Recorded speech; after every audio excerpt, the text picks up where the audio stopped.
আসসালামু আলাইকুম।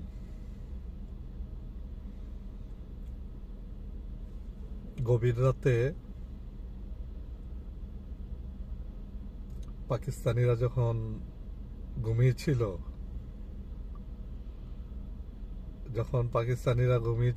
রাত্র তখন মিনিমাম 1:30 বা 2টা বাজে। তখন আমাদের দাদা ভাই দাদাগিরি দেখাইতে গেছে, পাকিস্তানের উপর সামরিক অভিযান চালাবে। 3 বাহিনী মিলে পাকিস্তানের উপর গভীর রাতে সামরিক অভিযান চালাইতে গিয়ে তো দাদাগিরি শেষ। দাদা খাইছে ধরা। দাদার 5টা যুদ্ধ বিমান বিধ্বস্ত হয়েছে। কোন ক্ষয়ক্ষতি তো পাকিস্তানের করতেই পারলো না, কিন্তু দাদার 5টা যুদ্ধ বিমান শেষ। দাদা ভাবছিল দাদা সারা দুনিয়াকে দেখাবে ওই এলাকার দাদা হইল উনি। দাদা তো ধরা খেয়ে গেছে। দাদাগিরি সব জায়গায় চলে না।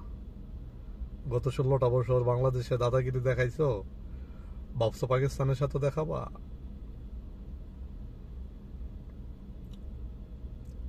পাকিস্তান হামলা করে নাই, খালি প্রতিহত করবে ঘোষণা দিয়েছিল। এই প্রতিহত করতে গিয়ে দাদার 5 যুদ্ধ বিমান নাই। এবং পাকিস্তান যখন হামলা করেছে পাকিস্তানের পার্শ্ববর্তী কাশ্মীরে, দাদা ভাইয়ের 10 জন মিলিটারি নাই, এক আর্মি ক্যাম্প শেষ। দাদা ভাই ক্ষয়ক্ষতির চিন্তায় দাদা ভাই দিশাহারা।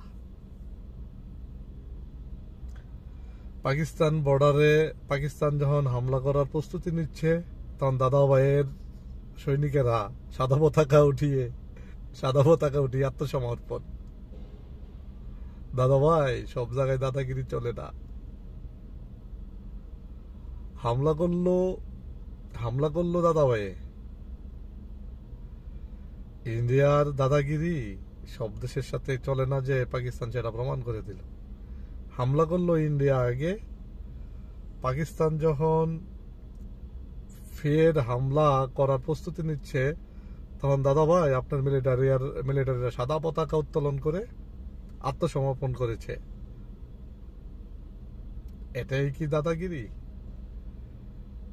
দাদাগিরি এভাবে চলে না। তো প্রিয় দর্শক, ভালো থাকেন,